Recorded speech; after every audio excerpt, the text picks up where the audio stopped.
Hi, welcome to YOYO Times. There is absolutely no change with respect to India's position on the line of actual control. The Ministry of External Affairs said on Thursday in its most full-throated rebuttal yet to reports that New Delhi had ceded territory to China in Ladakh following the months-long standoff along the de facto border. The disengagement process currently underway in the western sector is specifically aimed at addressing face-off situations and close-up deployments of troops along the LAC. It is based on an understanding between senior military commanders. Ministry of External Affairs spokesperson Anurag Srivastav said at a news briefing. Both sides have agreed at specific points to redeploy towards their regular posts on their respective sides of LAC.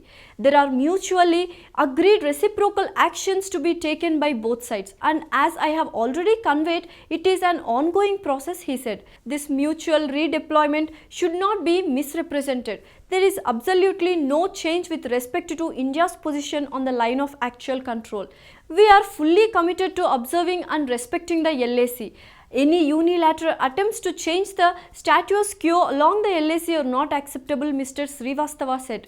India and China are making progress on ending the deadly face-off along the line of actual control, but it is a complicated process and needs verification on the ground, the Indian Army had said at briefing earlier in the day. Last month, after weeks of standoff, a clash erupted in the high-altitude Galwan Valley in the Ladakh, in which 20 Indian soldiers were killed and China took an unspecified number of casualties, prompting top-level diplomatic and military talks to defuse the crisis.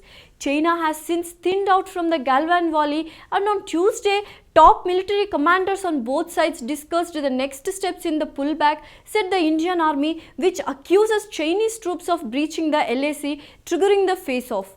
India and China have not been able to agree on their 3,488 kilometers long border that runs from the snow deserts of Ladakh in western sectors to thick forest and mountains in the east, despite several rounds of talks over the years.